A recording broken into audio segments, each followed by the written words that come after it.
नमस्कार, स्वदेश न्यूज में आप सभी का स्वागत है। मैं हूं आपके साथ भागीरथ साहू। देश में लोकसभा चुनाव में अब तक 3 चरणों में आधे से ज्यादा यानी 283 लोकसभा सीटों पर चुनाव हो गए हैं। आने वाले चरणों में 260 सीटों पर चुनाव होंगे। इसी कड़ी में चौथे चरण के मतदान को लेकर प्रचार का वक्त खत्म हो चुका है। अब प्रत्याशी डोर टू डोर कैंपेनिंग और मतदान को लेकर अंतिम रणनीति पर जोर देंगे। आपको बता दें कि 13 मई को 96 सीटों पर मतदान होगा। इस चरण में 9 राज्यों और एक केंद्र शासित प्रदेश में वोटिंग होगी। कुल 1717 उम्मीदवारों की किस्मत का फैसला ईवीएम में दर्ज होगा। इनमें कई सीटों पर दिग्गज नेता मैदान में हैं, जिनकी साख चौथे चरण के वोटिंग के फेस में दांव पर लगी है। तो अब आपको बता दें कि किन किन राज्यों की कौन कौन सी सीटों पर 13 मई को मतदान होगा।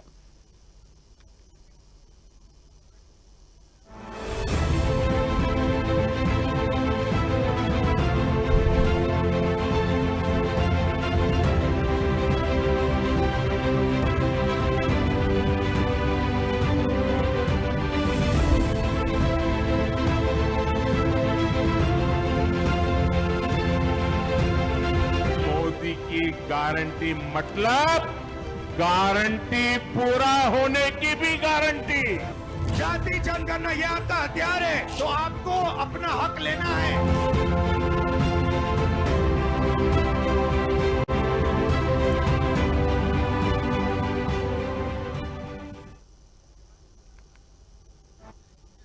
चलिए, सबसे पहले आपको बता दें कि किन किन राज्यों में कहां मतदान है। सबसे पहले हम बात करेंगे आंध्र प्रदेश की।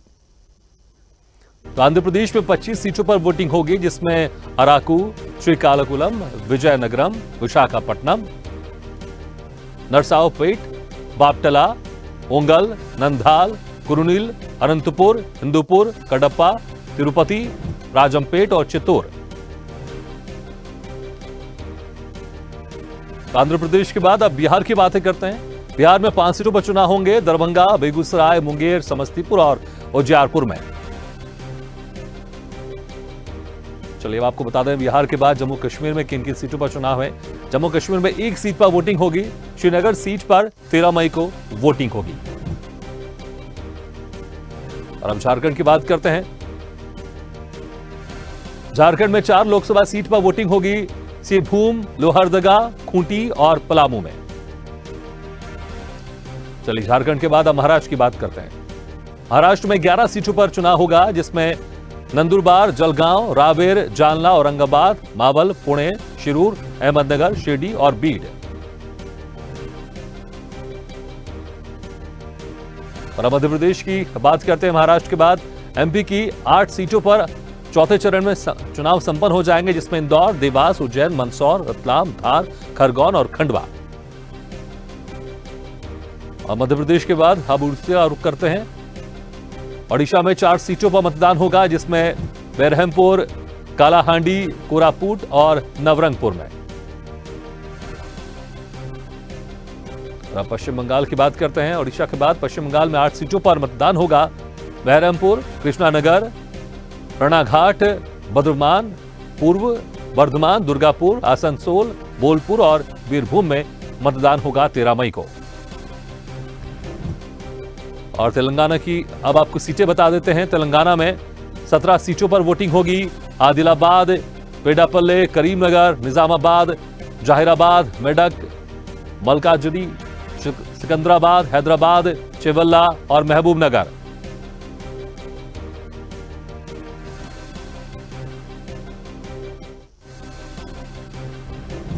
नागर कुर्नूल, नलगोंडा, भुवनगिरी, वारंगल, महबूबाबाद और खम में 13 मई को वोटिंग होगी। तेलंगाना में 17 सीटों पर। और अब सबसे बड़े राज्य उत्तर प्रदेश की बात करते हैं। उत्तर प्रदेश की 13 सीटों पर चुनाव होगा 13 मई को, जहां पर शाहजहांपुर, खीरी, धौरहरा, सीतापुर, हरदोई, विश्रिक, उन्नाव, फर्रुखाबाद, इटावा, कन्नौज, कानपुर, अकबरपुर और बहराइच में 13 मई को चौथे चरण में मतदान होगा उत्तर प्रदेश की 13 सीटों पर।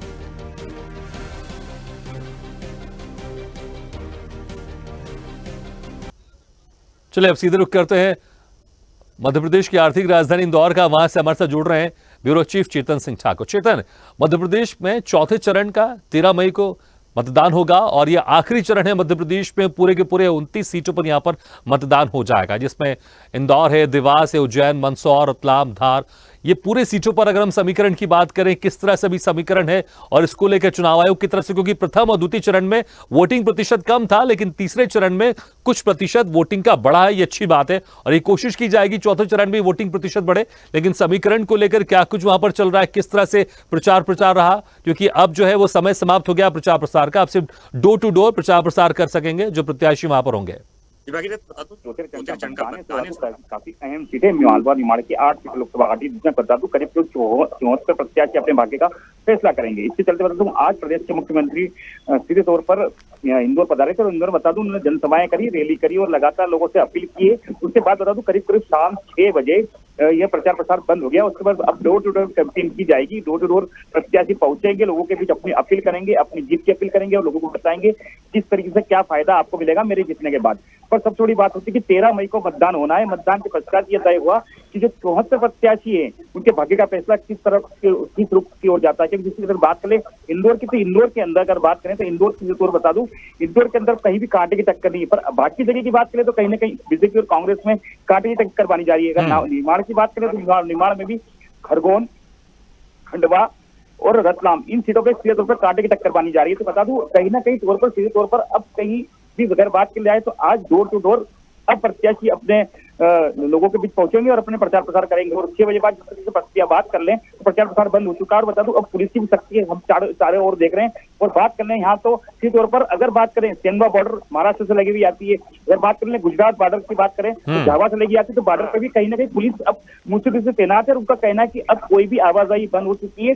सिर्फ लोकसभा जब तक लोकसभा का 14वीं चरण का जो मतदान नहीं होता है उसके पश्चात ये जो बाहर का व्यक्ति वो अंदर आएगा और अंदर का व्यक्ति बाहर जाएगा। जिस क्षेत्र में चुनाव है उस क्षेत्र में बाहरी व्यक्ति का प्रवेश निषेध कर दिया गया है। तो बता दूं कि कहीं ना कहीं शक्ति भी अब चुनाव आयोग के हमारे सामने दिख रही है। अब देखने वाला वो किस तरीके का समीकरण बनता है कि 8 लोकसभा चुनाव के बाद करीब 29 सीटें कंप्लीट हो जाएगी मध्य प्रदेश की। बिल्कुल बिल्कुल, हम आपको रोकना चाहेंगे इस वक्त चेतन, अब रुक करेंगे खंडवा का, हमारे साथ जुड़ रहे हैं वहां से देवेंद्र जायसवाल। देवेंद्र, खंडवा की अगर समीकरण की बात करें, अगर देखें ये पिछले 2019 में ये सीट बीजेपी के कब्जे में रही है, अभी क्या कुछ समीकरण दिखाई दे रहे हैं क्योंकि चुनाव प्रचार प्रसार खत्म हो चुका है, किस तरह से मुद्दे यहाँ पर छाए रहे, किस तरह से कांग्रेस बीजेपी एक दूसरे पर आरोप प्रत्यारोप लगा रहे थे और क्या कुछ समीकरण दिखाई दे रहे हैं अभी?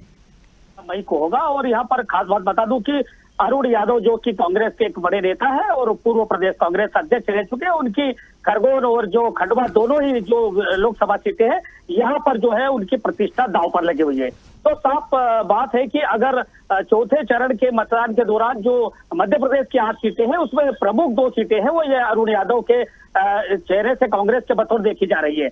वही जब भारतीय जनता पार्टी की बात करें तो उन्होंने पिछले जो 2-3 दिनों में यहाँ पर पूर्व मुख्यमंत्री शिवराज सिंह चौहान के अलावा मोहन यादव और अन्य जो बड़े नेता है उन्होंने यहाँ पर लगातार प्रचार प्रसार किया है। 44 डिग्री टेम्परेचर में भी उन्होंने लगातार यहाँ पर प्रचार किया। और जब आज यहाँ पर प्रचार थम गया उसके बाद वो अब यहाँ पर यहाँ के स्थानीय प्रत्याशियों से कहा है कि घर घर जाकर वो जो है इस बात को लोगों तक पहुंचाए कि अधिक से अधिक मतदाता जो है बूथों तक पहुंचे, क्योंकि यहाँ पर जो टेम्परेचर बहुत ज्यादा होता है निमाड़ में जो 44 डिग्री तक पहुंच गया है। तो सबसे बड़ी ये यहाँ पर एक चुनौती होगी प्रशासन के सामने भी कि मतदान केंद्रों तक जो है मतदाता कैसे पहुंचे और कैसे अधिक से अधिक वोटिंग कराई जाए। तो अब दोनों ही दलों के जो प्रत्याशी है इस पर जोर दे रहे हैं कि उनके पक्ष में वो अपना मतदान कैसे कराए। और 13 मई को जो है जहां पर मतदान का प्रतिशत होगा उसके बाद ही यहाँ पर हार और जीत की जो है दशा और दिशा तय होगी। भागीरथ जी बिल्कुल, लेकिन जिस तरह से देखिए कौन कौन से मुद्दे यहां पर छाए हुए हैं, हालांकि जो केंद्र के बहुत सारे मुद्दे हैं जिसको लेकर जो कांग्रेस पार्टी हर राज्य में जाकर उसी मुद्दे को उठा रही है, चाहे महंगाई हो चाहे बेरोजगारी हो। लेकिन अगर खंडवा की बात कर लें, स्थानीय तौर पर किस तरह के कोई मुद्दे यहां पर हावी होते हुए दिखाई दे रहे हैं और किस तरह से इस बार चुनाव आयोग की तरफ से और दोनों पार्टियां जो प्रमुख पार्टियां उन्होंने इंतजाम किए हैं ताकि ज्यादा से ज्यादा इस बार वोटिंग हो, क्योंकि पहले और द्वितीय चरण में जो वोटिंग प्रतिशत था वो कम था। जी मैं साफ बात बता दूं कि यहाँ पर जो भारतीय जनता के प्रत्याशी जो है वो मोदी के भरोसे हैं और जो राष्ट्रीय नीतियां है भारतीय जनता पार्टी की उन्हीं का ज्यादा प्रचार प्रसार किया गया है। और कांग्रेस की बात करें तो यहाँ के जो प्रत्याशी है नरेंद्र पटेल, वो सीधे सीधे अरुण यादव के भरोसे है। और पिछले 8 दिन से लगातार खंडवा और खरगोन की जो विधानसभा सीटें, वहां पर अरुण यादव ने पसीना बहाया है। तो सीधी सी बात है कि दोनों को स्थानीय मुद्दों के अलावा अपने पार्टी के नेताओं और उनकी बड़ी नीतियों और उनके जो कार्यक्रम है, बड़े राष्ट्रीय प्रोग्राम है, उसके आधार पर ठीक है। और देखना होगा इसका किसका यहाँ पर जादू चलता है। बिल्कुल, हम दोबारा आपके पास आएंगे। अब रुक करेंगे देवास का, हमारे साथ जुड़ रहे हैं हमारे शाहिद खान, हमारे संवाददाता। शाहिद, देवास की अगर बात करें, क्या कुछ यहाँ पर इस बार समीकरण दिखाई दे रहा है? चुनाव प्रचार किस तरह से रहा, क्योंकि समय अब समाप्त हो गया है, अब बस जो प्रत्याशी है डोर टू डोर कैंपेन करेंगे। कौन से मुद्दे यहाँ पर हावी थे? पिछली बार इस सीट बीजेपी कब्जे में थी। चाहूंगा कि आज शाम का जो दिन है वो आखिरी दिन है और शाम को जो है प्रचार प्रसार बंद हो जाएगा। और ये पूरे मामले पूरे देवास और सारेपुर क्षेत्र में ज्यादातर शोरगुल दिखाई नहीं दिया। दोनों ही प्रत्याशियों ने डोर टू डोर कैंपेन की और हालांकि 9 मई को मुख्यमंत्री जरूर यहाँ पहुंचे थे, उनका रोड शो था। उसके बाद में जो कांग्रेस के प्रत्याशी वो जो डोर टू डोर गए, वार्ड वाइज गए, उनके जो कार्यकर्ता थे उन्होंने अपना अपना मैनिफेस्टो बांटा है। जी भगीरथ। ठीक है, शायद रुकना चाहेंगे आपको, आप सीधे रुक करेंगे। हमारे साथ जुड़ रहे हैं शुभम। शुभम, आपके क्षेत्र में किस तरह के समीकरण दिखाई दिए और वहां पर क्या कुछ इस बार पार्टियों की तरफ से क्या कुछ मुद्दे रहे, जिस मुद्दे को लेकर कांग्रेस पार्टी और बीजेपी सामने आई, क्या कुछ रहा माहौल? इस बार समीकरण किस तरह से दिखाई दे रहा है मंदसौर में?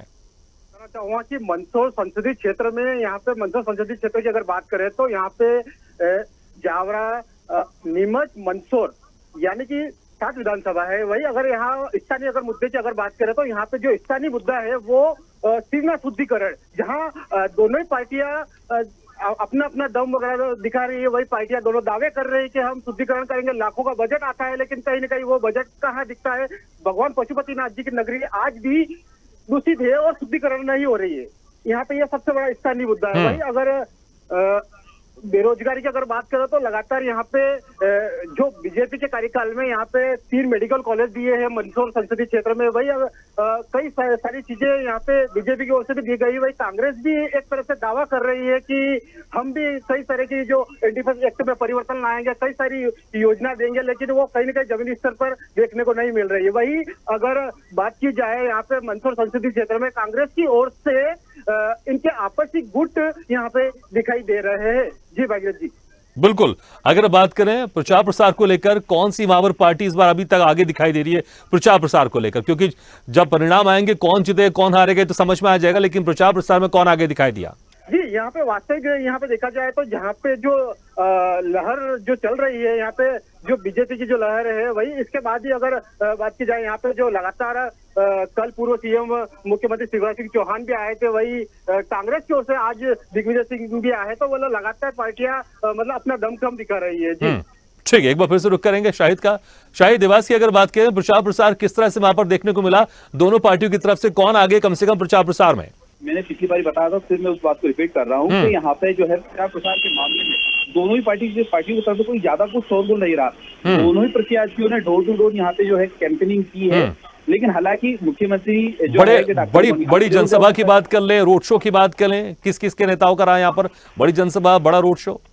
रोड क्षेत्र जो है पूरे देवास जिले की अगर बात की जाए, सिर्फ मोहन यादव ही यहाँ पर जो है प्रचार के मामले में आगे रहे।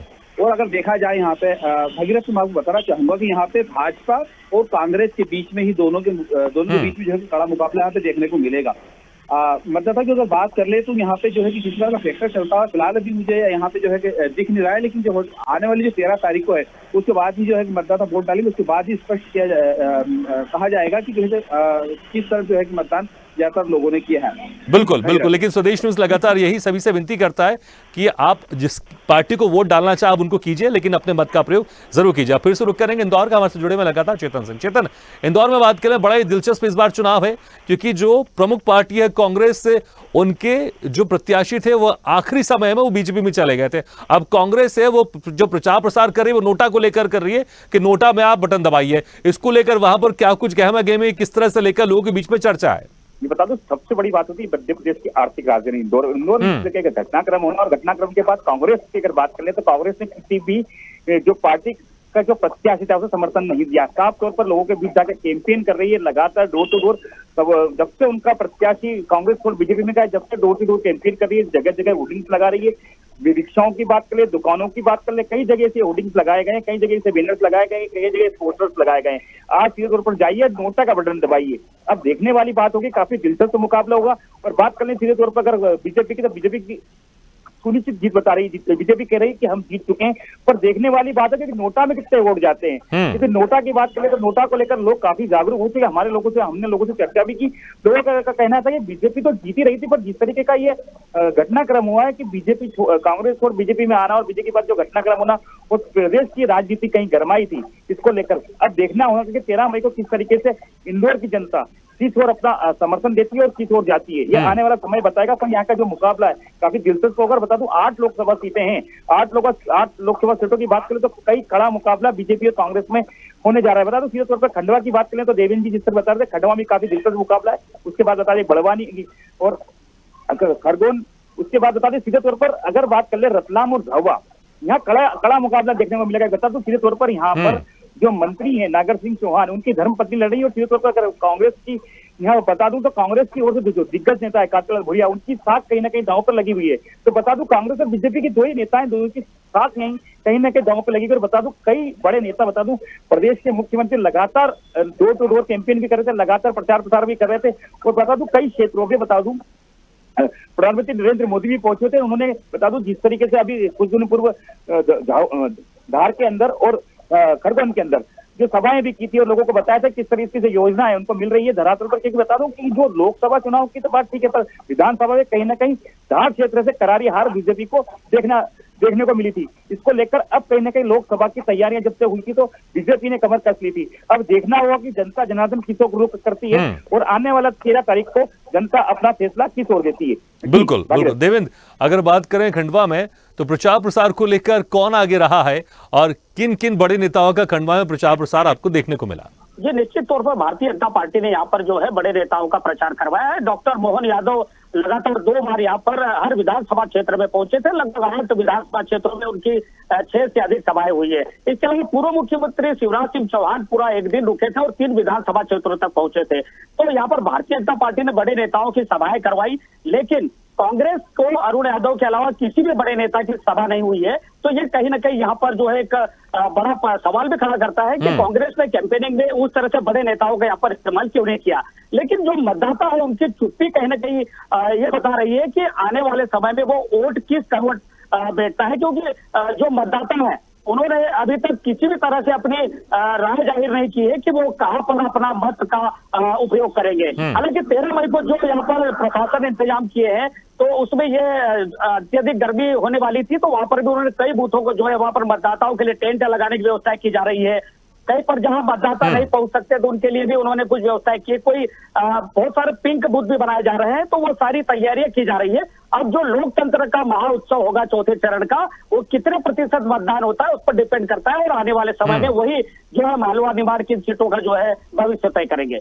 बिल्कुल। और स्वदेश न्यूज भी आप सभी से फिर से एक बार विनती करता है कि जहां जहां आपके क्षेत्र में चुनाव हो वहां पर जाकर अपने मत का प्रयोग जरूर करें। चलिए, बहुत बहुत शुक्रिया आप सभी का इस तमाम जानकारी के लिए। इसी के साथ हमारे खास पेशकश में फिलहाल इतना है, लेकिन खबरों का सिलसिला लगातार जारी है। आप देखते रहिए स्वदेश न्यूज, सबसे पहले देश।